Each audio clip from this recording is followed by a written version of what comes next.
Yes, we are live. Hello, everyone, and welcome to our webinar. Thank you all for joining.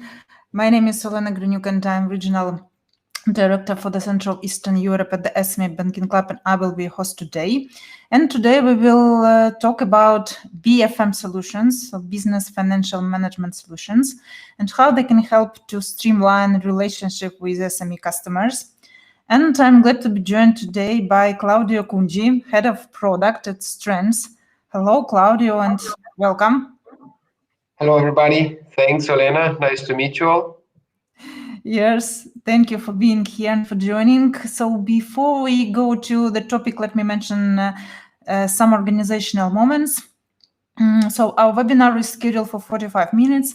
We are recording this webinar, so right after we finish, you will receive the link to the video and the presentations. And in the end of the webinar, we will have time for your questions. So please type your questions into the chat. So let's go to the topic. We've been actually discussing the topic of implementation, value-added services, and beyond banking services for SMEs very often lately. And what we see now in the region, and this is actually based on the SME Banking Club studies that we are doing on the annual basis on the digital services available for SMEs here in the region, is that 30% of the bank, so around 30% of the bank, implemented beyond banking solutions for SMEs, meaning e-invoicing, online accounting, and BFM solutions, which are integrated to the online or mobile banking applications. Here you can see it in the red box. And we consider that this is a beginning of the implementation stage here in the region. What else to mention here is, for example, like to show you some examples here, is that this is a screens from OTP Bank from Hungary, which was the first one in the region that implemented OTP e-biz platform. That was actually the integration of e-invoicing and BFM solution with banking services.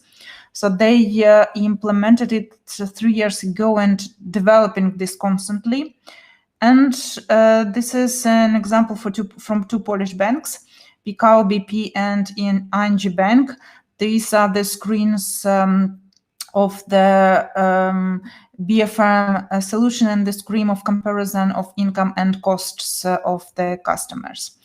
So we also noticed here that SMEs started to expect such beyond banking services from the banks, because this actually differentiates banks in their eyes, because like all typical banking operations are digital already. So almost all of the banks implemented in their online and or mobile solutions such standard operations like account history, transactions in local currency, in foreign currency exchange, etc.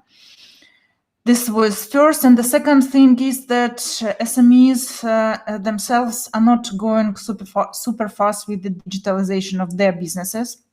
This is a separate topic for a discussion. So they don't have resources, meaning people and money, for the digitalization, and they actually spend significant time for the non-core business activities in their working hours. For example, if we took the accounting and everything is connected with accounting and invoicing, so last year it was a study of McKinsey that up to 16% of their time SMEs are spending on that. So they expect that banks will help them and will deliver such solutions to them. So this is the state of the play at the moment here in the CE region. And Claudio, I'm passing the word to you. What is your view on that? Yes, and this is your presentation. Yeah, thanks, Elena. Thanks for the introduction and for showing some figures that actually shows a very good picture, I think, of which is the market trend and the key needs. Let me actually drive you through the presentation. So, because actually the question, I think we can address it quite well also throughout the PPT we have here to share. So, so first of all, thanks for inviting us today. Let me start by telling you something more about Strands. So Strands is actually is a fintech that operates within the financial sector since 10 years yet. So we're quite consolidated in that industry. Think that we actually started working in, we started developing our competences starting from music. So we started developing AI competences actually around music. And then actually we applied that knowledge in the fintech industry circa 10 years ago. And then of course the story began and we actually started working on BFM and then moved also in the small business sector developing AI competences. And actually after 10 years we have a consolidated presence all over the world actually with a strong track record of implementations. I would then actually start talking, as you know, today just around small business, and this actually can be focused in our product suite thanks to the BFM, which you actually introduced, and that we are going to talk later, I think, about it.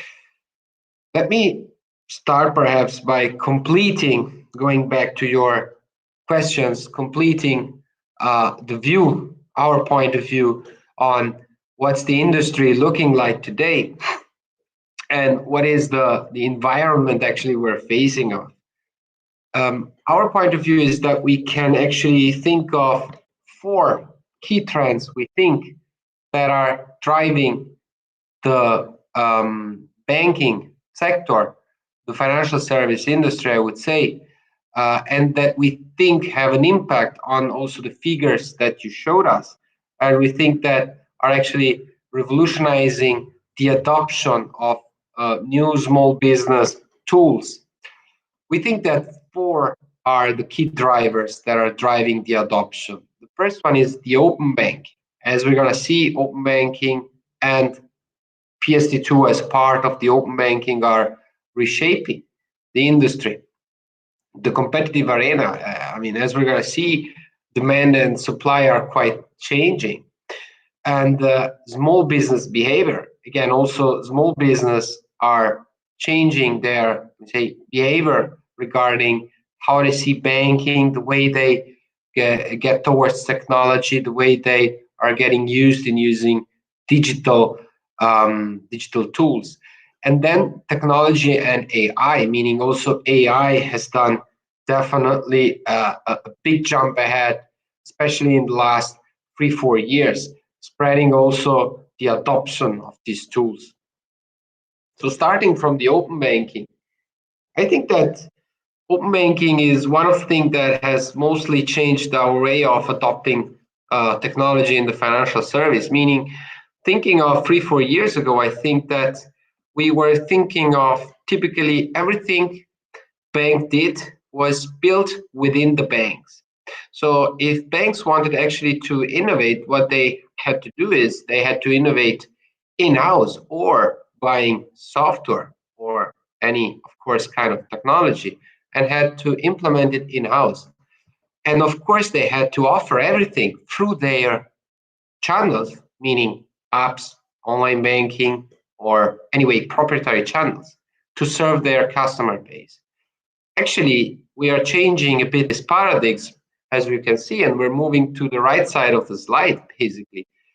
Thanks, I would say, to API is the unusual suspect of this transition, meaning API, which are, I would say, not something that has been invented the last 2 years, but is quite a, let me say, not a frontier technology, has actually supported the transition in having the bank not having to implement everything in-house, but they can integrate third-party technology, not keeping everything on premises. It means that they can integrate with a third-party provider to integrate a new service within that can be offered then through their channels.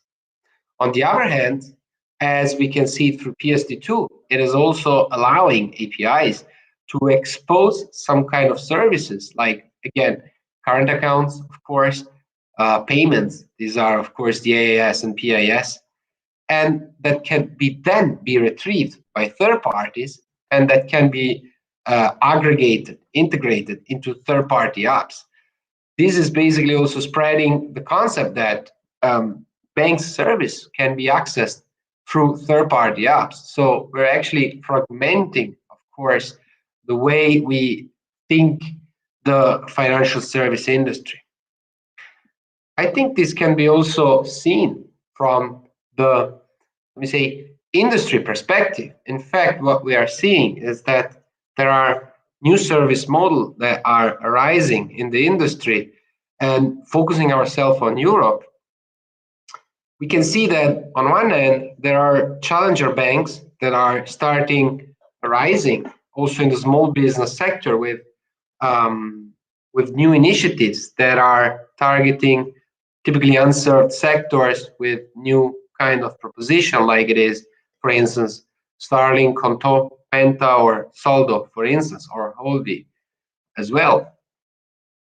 Or we can see that there are new propositions like HSBC Kinetic, which is actually a new, I would say, offering service model that is launched by HSBC and that targets only small business.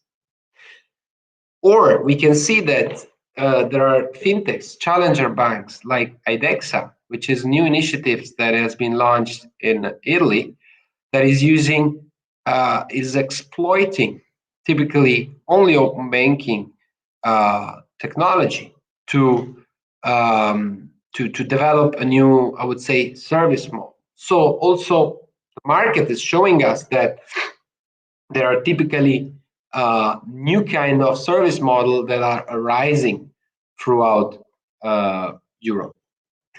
The third fact that we can see is that also the behavior of the small businesses changing. We can see this in four, I would say, key factors. The first one is digital adoption, meaning the usage of digital channel is, I mean, I wouldn't even use the word trend anymore. It's like, it's a must have, So this is state of the art, is that since 4 years ago, now digital is a must.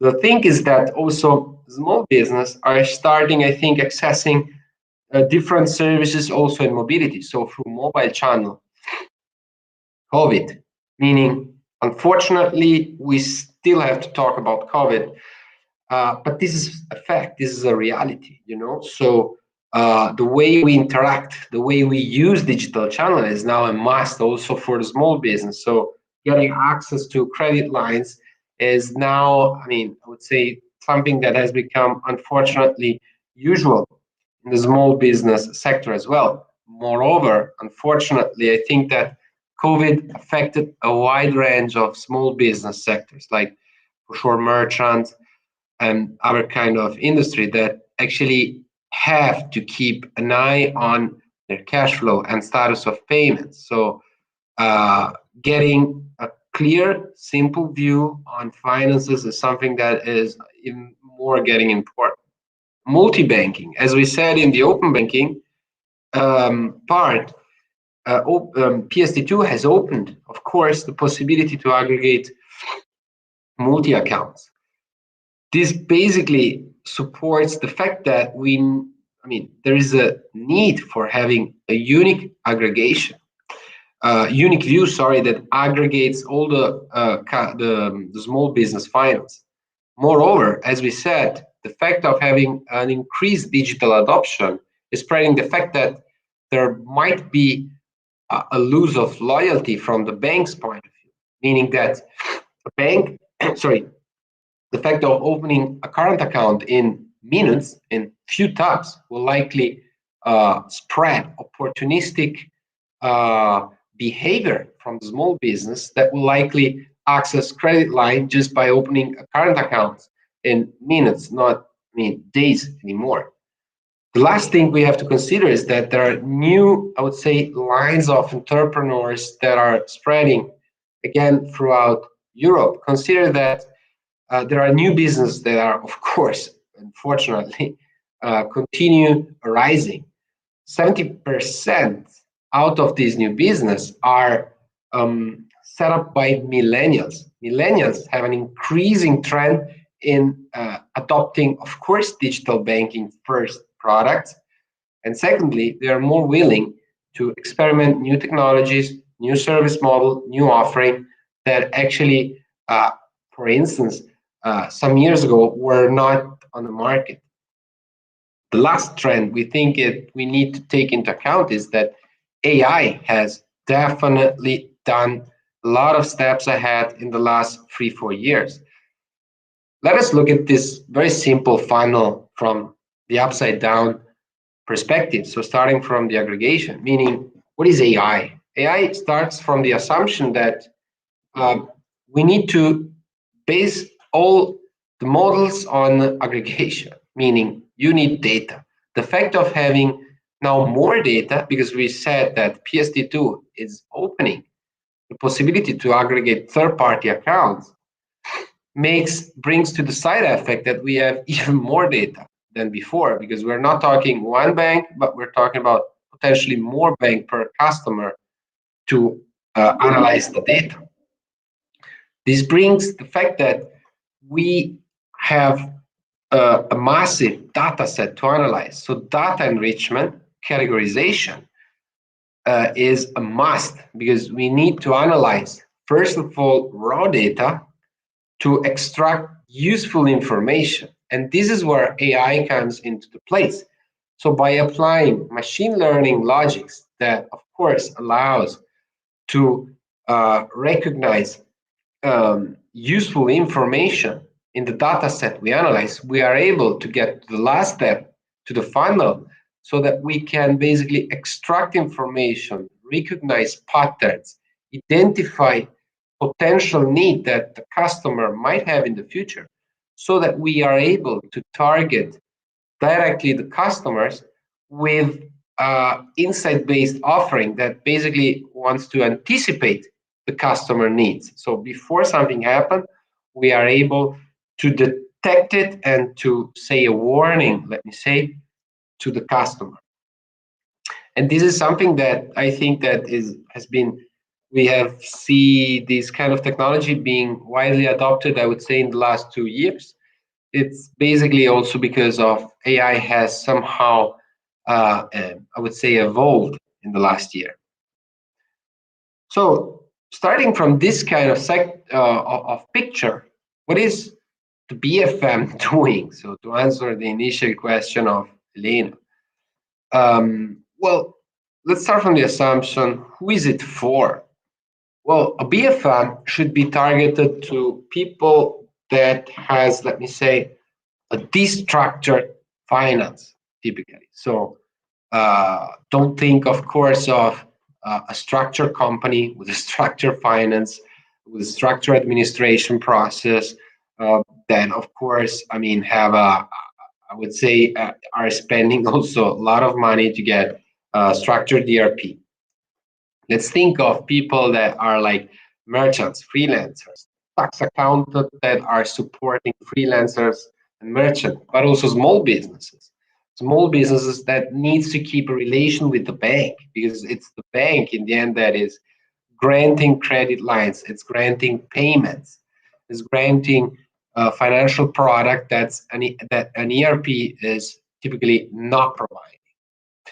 In this sense, the BFM tries to match what we said in the upper part of this presentation, meaning we're trying to satisfy all the arising needs we are seeing in the market with a simple tool that basically has some basic features, like we base everything on account aggregation, so multi-banking view, categorization that allows to apply then machine learning principles and get predictive insights we're gonna have a look at. And then, of course, financial planning, let me say, features that has to support the everyday let me say, financial planning needs, but with a very, very simple approach. The other thing, the other dimension that we have not, explicitly talked about is electronic invoicing, meaning that, as we're going to see, the finances are made of a small business from a, let me say, very simple point of view, has to be made of the balance sheet, meaning you have your current account, and your current account is typically your balance sheets, meaning this is your inflow and your outflows. So it's the cash flow, and at the end of the year, it's your balance sheet. And on the other side, you have to take into account what's the status of your accounts receivable, what's the status of your payment. And this is where invoicing has to come in place. Typically, a strong trend that we are seeing spreading all over Europe and then all over the world, I would say, is electronic invoicing, meaning making invoicing digital is digitalizing somehow the operations, because you do not have to write down the invoice and issue it. You have it digitalized. So invoicing provider are digitalizing operation also for small business in this sense. The bank has to take into account this, let me say, trend, because of course the small business customer that is adopting an invoicing provider to monitor and to issue invoices is somehow watching on its finances, on its ERP, more than on its banking account. So what we are trying to do also with the business finance manager is trying to find a way to give the small business customer an holistic view on its finances, giving the bank the possibility to keeping, of course, on one hand, the transactional flow, and on the other hand, the electronic invoicing flow, everything in one place, as we're going to see. So, how it's typical journey of a small business customer, how does it look like? So the idea is that I, as a small business customer, would like to see everything 360-degree view on my finances. It means that I want to land on my dashboard, and I want to be able to see a multi-banking account view,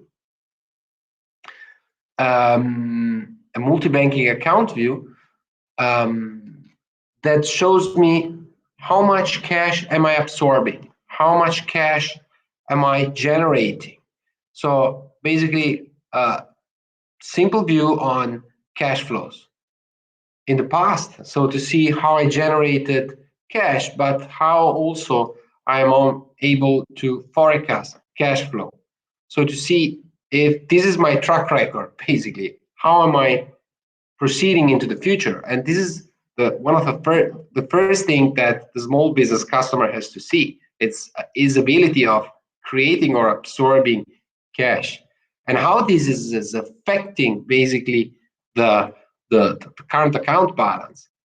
The second thing we need to be able to see on the dashboard is, of course, sort of financial planning features, meaning in a simple view, it's a financial calendar. The third thing, as we said, is the invoicing. So the third thing I think I want to be able to see is, okay, this is my cash flow.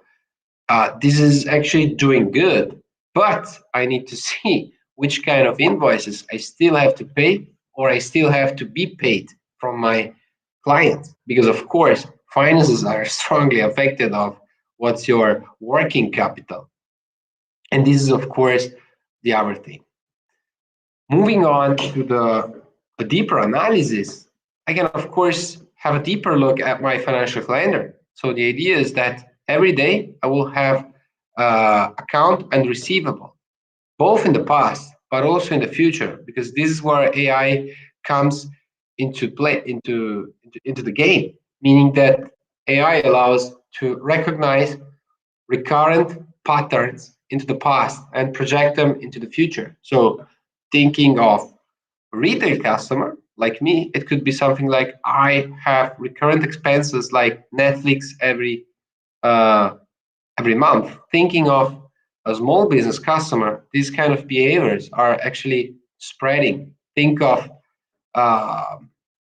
salaries and wages he has to pay every month. Think of gas bills, utilities, of course, also financial expenses, because there are interest on credit lines he has to pay. So if we are able to look at this behavior in the past, project it into the future, you will be able to see that, of course, on one view, it affects your future cash flows. And if you have it on your financial calendar, you're able to see when you're going to have to pay what on all your aggregated accounts again.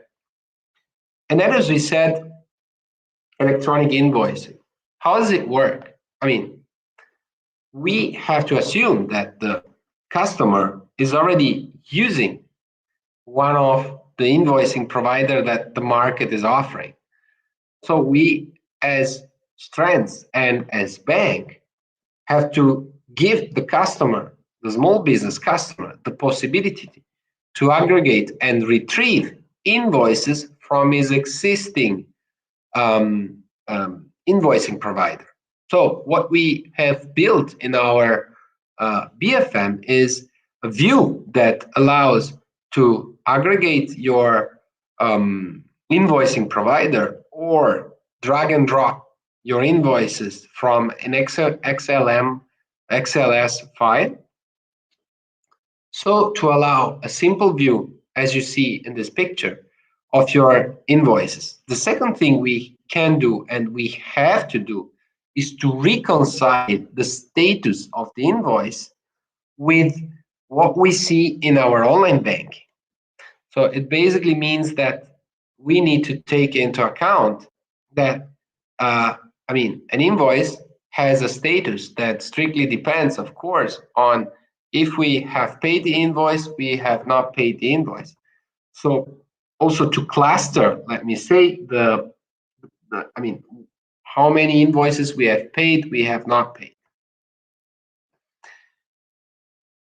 Then we need to think that we, in 2021, all the journeys we think should be also used through mobile, meaning we really believe that the journeys has to be mobile first, but we are aware that this kind of experience we just showed will typically require people sitting in front of their computer, looking at their finances. So we believe that we have to think everything mobile first, but that desktop experience might be really a dominant view in this kind of sector.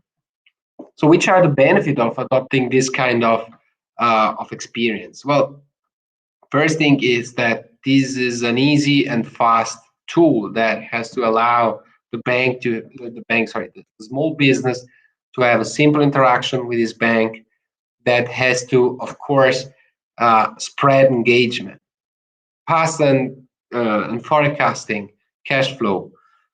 Meaning the BFM has to be able to give an holistic view, but also an exact view on what is going to be the trend of the small business customer. Holistic view, aggregated view of third-party accounts, because the small business customer is likely having more than one current account. Financial education, meaning finance easy for everyone is a must. And the BFM has the first aim to give a simple view on its finances, but it has to be understandable. It has not the aim to be a complex ERP. ERP will likely still exist, but BFM has to be the complementary view that has to be very simple and that has to allow small business customer to understand very easy and very quick their finances. Benefits for the bank. Well, the idea is that we need to support banks in retaining. We said that loyalty will likely decrease. So BFM is a way to request the consent to aggregate third-party accounts, because it allows you to give a simple view on your finances. This will give the small business customer, a second reason to use the bank interface as its primary interface. Cross-selling. If the bank is able to detect typical behavior of the small business customer, it's also able to target instant notifications that will likely prevent any kind of I would say an abnormal behavior. So to target the specific product in the right time when the customer needs it. So the BFM is a perfect tool that allows also to monetize the investments of implementing it. Data set enrichment, as we said, everything is based on AI. It also allows to categorize raw data, have data enrichment on top of it, categorize third-party data. That can, of course, allow, as we said, to gather information that allows cross-selling. Acquisition. As we saw, there are new propositions arising in the market that basically put new tools at the very heart. This also is used by new challenger banks, by new proposition to do acquisition, meaning there are new customers, new small business arising, and they're hungry for new digital and tools. And the BFM is, of course, one of these tools. We can see also that, the BFM I showed you is something that is widely adopted on the market and is widely adopted by large institutions such as Novo Banco. HSBC, the one I talked to you about, HSBC Kinetic in particular, is powered by Strands. They have a BFM. But there are also new propositions like the one carried on by Mediocredito Centrale in Italy that are using the BFM to power also new initiatives separated from their core proposition. So they're using the BFM to spread new initiatives. So that's all from my side. Thanks for listening. And I saw there were some chats and questions. Yes, thank you, Claudio. We have many questions, so I will start reading them from the very beginning. Okay, so the first question was from Jose. Can you define what processes and data does BFM Solutions cover? I think we answered this question during the presentation, but Claudio, if you can comment here additionally, you're welcome. So which process? Actually, it covers a wide range of process. Here we could be more specific and deep diving it, but it would require, I would say, quite a long time. I would say key processes that are covered are, of course, from, let me say, after the onboarding and recognition part, which is in charge, of course, of the bank. After it, what we take care of is basically after the onboarding, so data retrieval, which can be real time, which can be batch, categorization. Then, of course, all the UI is, of course, taken charge by the BFM. Account aggregation, so aggregation of third parties, and so on and so forth, I would say. Yes, and as an SME, I can say that the top functionality of the BFM is this cash flow projection. I think this is a really crucial thing in this solution. Comment from Mohammed. We have a digital loan for SMEs in Egypt. Congratulations on that. This is a really important fact and an important stage of accessing loans and funding by SMEs. Congrats on that. Does the application, another question from Jose, does the application has an ETL tool to capture business data, or the bank depends on SMEs loading the information? If the latter, how do you assure the quality of the data? Okay, yeah, the application has both ETL. So if you refer to batch processes, we typically use ETL ingestion and or RTE processes, meaning real-time ingestion. These typically depends on which to use, depends on several factors. First of all, it's the bank deciding which kind of architecture better suits to its processes. So I would say, first of all, it's a bank decision. Secondly, it depends which kind of processes. So there are real-time processes and there are batch processes. Typically, massive ingestions go, of course, through batch processes, while then, let me see, other kind of processes go through real-time. How do we assure the quality of the data? It's not really clear now which quality of the data we're referring to. I mean, in terms if the SMEs are uploading information by themselves. This was like to this part No, of that. okay. The data we ingest is coming directly from the bank, meaning it's, let me say, not the, so transactions, let me rephrase it. Transactions are coming directly from the bank. So it's not, let me say, the small business providing the transactions. It's the bank providing the transaction. On top of it, we apply categorization, which is, of course, based on machine learning principles. How do we assure the quality of machine learning principles? It's, of course, validated by the bank. So it has a fine tuning at the beginning of each project, which is then, of course, validated by the bank. And it, of course, thanks to machine learning principle, it gains in quality over time. So, of course, the more data we ingest, the better is going to be the accuracy. Mm-hmm. And here is additional question to this that you were answering right now from Jose. What about cash transactions? So how to take them into account in the BFM? Fair point. So we also give the possibility of being the user, so the small business user, adding cash transaction, meaning there are transactions that are not, let me say, that are not going through the banking. Exactly. So we give the, of course, the possibility to track these transactions, to add manual, let me say, input, applying description, category, and reconciling eventually payments and invoices on top of it.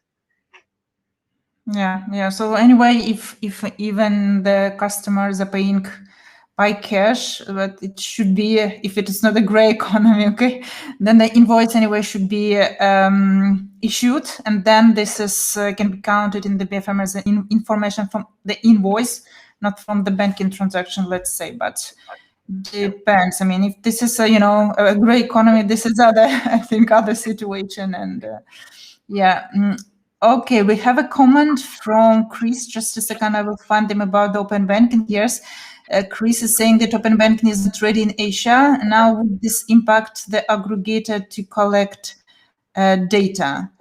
Well, I think it will come anyway, but Claudio. So what would be the impact the aggregator to collect data if there are no open banking? Well, yeah, I'm trying to understand, meaning that we actually, so open banking is basically reviewing, okay, the way we are accessing data, okay, and it's actually, I would say, an iterative process, okay. The PSD2 has started 1 year ago, and the way we actually are accessing open APIs is actually changing now throughout time. From our side, as, let me say, operator of this industry, we are actually, so the way we access data is not actually changing, but we are, of course, gaining a lot of experience thanks to these 1-2 years in the way we actually categorize data, thanks to, of course, the experience gained in these last 2 years. Yeah, but if I can comment here also, what we saw here, for example, in the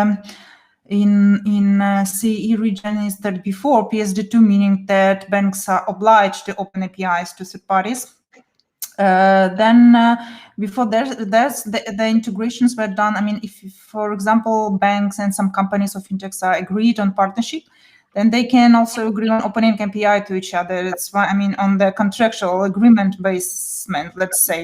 So this also can, I mean, this worked before. Before the consider that again. Before, this is right point. If I can comment it further, before PSD2. There were aggregators that were doing account aggregation, but not through open APIs, but via, for instance, also screen scraping. So what actually PSD2 did was harmonizing and regulating the access to the data, taking into account also privacy, security, and the fact that it is who access the data, meaning the third-party providers, have to comply to regulation. Yes. It is something that wasn't done before, but from what I know, I mean, it's screen scraping is was going on since the early 20. I mean, the first evidences I have on the market are aggregators at the beginning of the century that were doing screen scraping. Then, of course, I saw also a question about data privacy. Yeah, I mean, actually, I was yeah, I mean, we can jump on the next one. So everything has to be done according to data privacy. I mean, there's no way you can escape this data protection. Sorry, data privacy, meaning that.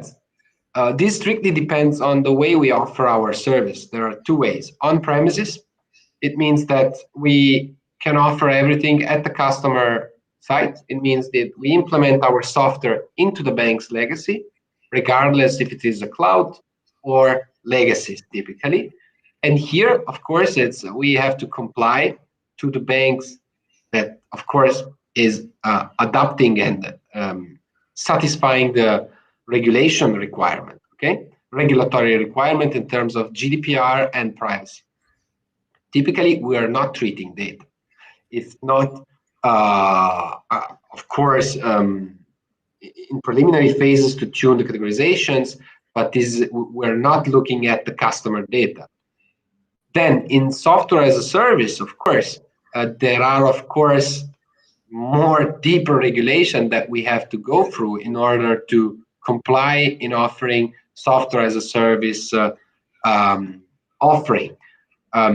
Furthermore, there is, as I said right before, PSD2 is forcing third-party providers complying with any kind of regulation. So both GDPR and PSD2, that implies also SCA, is forcing us, of course, in complying every kind of security standard. Yes, we have actually here a question from Carmela regarding SaaS model. So what is your strategy about this? I saw the report technical details in the developer portal, and there are no code snippet or open source repository. What your company can offer more than the available open banking API? Okay, so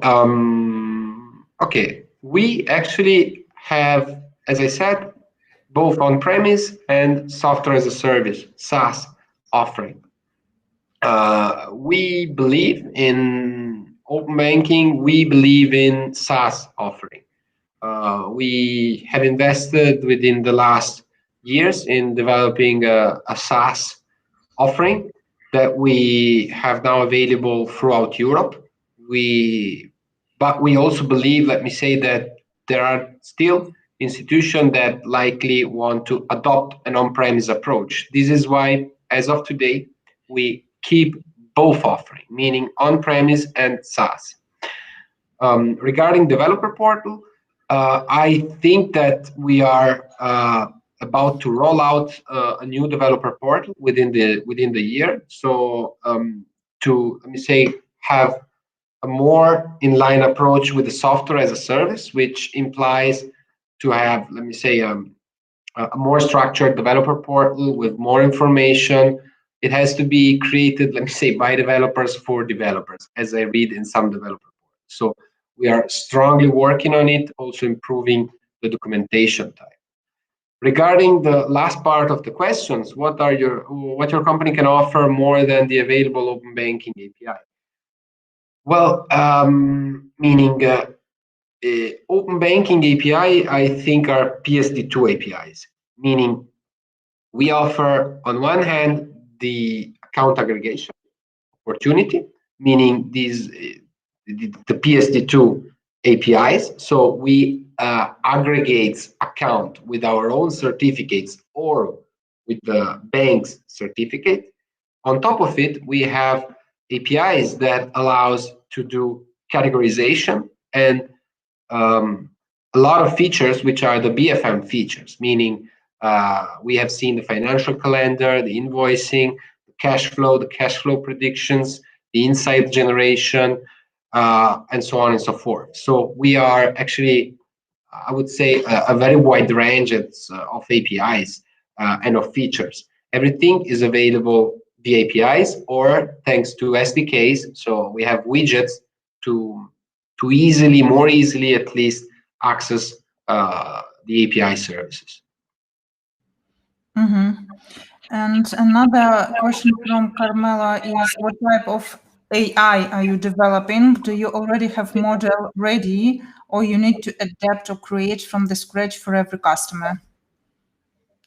This is a good point, meaning we develop, the first thing we have developed, again, on top, let me say it, is the baseline, is the categorization. So we have, first of all, developed a categorization engine that can be scaled both for a small business customer as for retail customer, and can be applied into several countries, meaning several languages. This is again at the baseline. On top of it, we have developed an engine that allows to recognize, again, recurrent pattern and predicting cash flows and income and outflows. Sorry.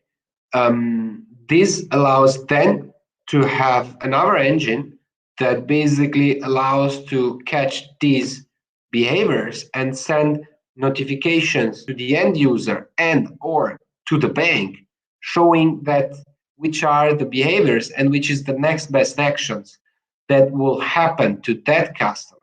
Let me do an example. If you have a cash flow forecast that is actually saying that you're going to have a liquidity risk, so you might experience a negative turnover in the next 5 days, you're going to get a notification that tells you that in 5 days you will have a liquidity risk. If you have this liquidity risk, you could actually prevent today this liquidity risk by transferring, for instance, your money from one current account, which is positive, to the one that is negative. So preventing, let me say, the access to a credit line. This insight is sent to the user on one side. On the other side, it is sent to the bank that can, let me say, take into account all these insights on a CRM level, so to get better decision, informed decision, and getting, let me say, new information on the customer. This is typically which are the models that we can talk about. We have now. These are models that we have out of the box. That if we, of course, apply an on-prem approach, we need a tuning of this model at the bank with the bank's data models, of course. Mm-hmm. Yes, and actually, will be my part here. I would like to ask you, what actually does it take from the bank to cooperate with you? How does this cooperation look like? And I will take also here a part of Carmela's questions. How do you how are you different from the competition, from your competitors? What is your competitive advantage as a provider? Yes. Well, let me start from this last question, perhaps. How do we differ? Well, I think that our value proposition is, first of all, our product suite is quite wide, meaning we offer from account aggregation to machine learning to BFM to AI. So the first thing I would say is we have a one-stop shop experience for the bank. This is, I think, the first advantage. We can offer the whole package to the bank. There's no need to go to a third party, to several providers to build a unique service. I think this is the first big value I see in our proposition. The second value I see is that we have a tailored small business customer offering, which is something that is an advantage. And we have very deep AI models, which I think is a big advantage relationship to the competitor, at least the competition I see. I think we have done a very good job in the AI part, which is, in my opinion, where it's actually everything moving in the next years. Because as also Elena said, cash flow predictions is one of the key features. This is based on AI in the end. If we are able to catch everything, to send insights, to create a simple interaction with the customer, telling him, hey, watch out, this is your cash flow. This is what is going to happen next week. This is what's going to happen in 2 months from now. We are telling the customer where to look at, and we are not expecting him to open the transaction list, look transaction after transaction, seeing what's happening. So this is what I think it's the core value of this solution. It's in the AI more than in our features. How do we cooperate with banks? Well, it depends, of course, from bank to bank. Typically, we try to have a turnkey approach, meaning we offer full support during pre-sales, meaning solution design, trying to understand which are the customer requirement till the go live and post go live support. So we try to be, of course, next to the customer in every phase of the life cycle of the project. After this, we're also now getting deeper in relation with the banks, trying also to catch, let me say, single requirements we can satisfy also as a product team. Mm-hmm. Okay, so we're a bit staying more longer here, but we would like to answer all the questions that we have here in the chat. So I will quickly go to the next one. So Mohammed asks how banks can help entrepreneurs. Well, in a lot of ways, and actually today we're discussing how banks can help implementing BFM, so helping SMEs to manage their finance and actually get access to financing, I mean to loans and factoring, etc. And I would switch to the next one. So how can a bank leverage all this data proactively to convert the customer to a credit customer, so to offer a loan or factoring, I would suggest here. Well, yeah, let's do a simple use case, perhaps. Let's imagine that, again, the cash flow forecasting, I think it fits well. Imagine that I, as a customer, will likely be predicted that in 5 days, again, I will go short in liquidity. As I said also before, if I imagine that a customer, that I have also my invoicing provider connected, I can see from my invoicing provider that I have an invoice from my customer that is not paid yet, and it is of 10,000 euro. Those 10,000 euro, if I had them today, I could actually avoid a liquidity problem without the need of asking a credit line to my bank. If the banks would know this, would recognize these two key events, which is of course, on one hand, the liquidity need, and on the other side, the fact that I have potential liquidity, the bank could then suggest me, hey, you might run out of cash in 5 days. Why don't you just anticipate, you ask for cash by getting a factoring with that invoices you still have there. So imagine a drag and drop experience where you access your BFM, see this notification, you drag and drop the invoice into to the bank by telling them, hey, just give me liquidity and I give you these invoices. This actually is a pretty straight experience, very simple, that we think can be very effective, and it can be also implemented very quick. It's if, of course, the bank has this kind of products.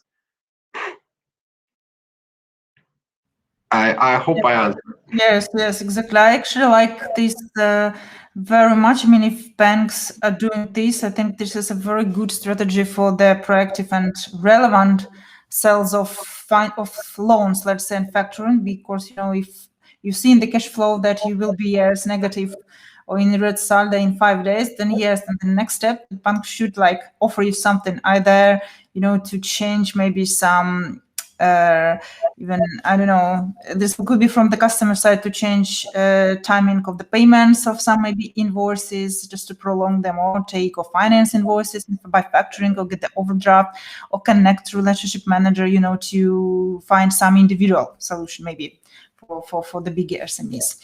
Okay, so the next questions from Rita will also combine it into one. So when you have account aggregation and the BFM and multiple users in the same company, how do you deal with the multiple consent issue? And also, within the one company have the same authorization, if there, I mean, is it covered that not all the users have the same access on the same authorization to see different accounts? How does it work? Okay, if I understand well, the question is there is one user that is aggregating, one user of a company that is aggregating 3 accounts, whatever, from more than one bank. This user is allowing, I know it's the multiple consent, multiple user in the same company. Well, because there are 2 use cases. Typically, the first one is I, as a user, I'm aggregating multiple accounts, and for this, I need to follow the SCA, meaning if there is a multi-factor authentication, that implies that more user has to approve the consent, there is no escape, meaning each user has to has to give the authorization. Then there is the multi-user, meaning I, as a customer, can authorize more users in seeing specific informations. And so I, as an administrative user, will grant the access to those users in accessing some features. But this is, again, if this was the first case, there's of course no real escape, meaning that everyone has to accept the concept on the device that is recognized. Okay. And the last question that we will answer today is from Jose. Do you have financial literacy seminars for training to motivate SMEs to report all their activity. Under-reporting and informality is the same of the game in emerging markets to avoid high taxes. This is a very nice point, meaning that we typically tend to do B2B2C marketing activities in this sense, meaning that we tend to give our inputs to the banks that adopt our services, that are then the one that tend to have the direct relation with the customer. What does it mean? That we rely on the banks in order to give this kind of inputs, this kind of suggestion that are then used and applied by them. This is typically what we do for this kind of, let me say, change management process. Yes, and actually many banks also here in the region in general have these trainings on financial literacy or management, business management for SMEs in their package of their value-added services or beyond banking services for SMEs to support actually. Okay, so I think we covered all the questions, and the very last information that I would like to share with all our attendees before we end the webinar is that taking this opportunity, I would like to announce that exactly in 2 weeks, on April 23, we will have a roundtable during which we will discuss in a very detail the invoicing and BFM Solutions. So this will be a smaller, let's say, closed event planned for 4 hours, during which Claudio will present a demo of the BFM solution, and also we will have 2 banks from Hungary, OTP Bank, which I mentioned today and was the first one in the region to implement invoicing and BFM, and Budapest Bank. So they will present their cases and share their experience in such implementations. So this roundtable is planned for 4 hours. So this will be a really in-depth and detailed discussions. Everybody will have an access to the microphone and cameras, so everybody can equally participate in the discussion, share experience, and ask questions, of course. And if you are interested in such a detailed discussion, let me invite you to join. So generally, such meetings are free for our members, and for non-members we charge €300. But attention, now we decided to raffle, the tickets and give the opportunity for the most interested of you to go into the details, to take part in this roundtable for free. So if you're willing to participate in this discussion, so please type right now in the chat a word yes, and we will register you. So, and as I mentioned, so exactly in 2 weeks, we will have the opportunity to discuss these questions in more details. So like we can have I don't know, half a minute to wait while you will check your calendars and inform us. Also, of course, you can inform us by email after the webinar today. So, and you will have the opportunity to register for this roundtable. I see somebody is typing.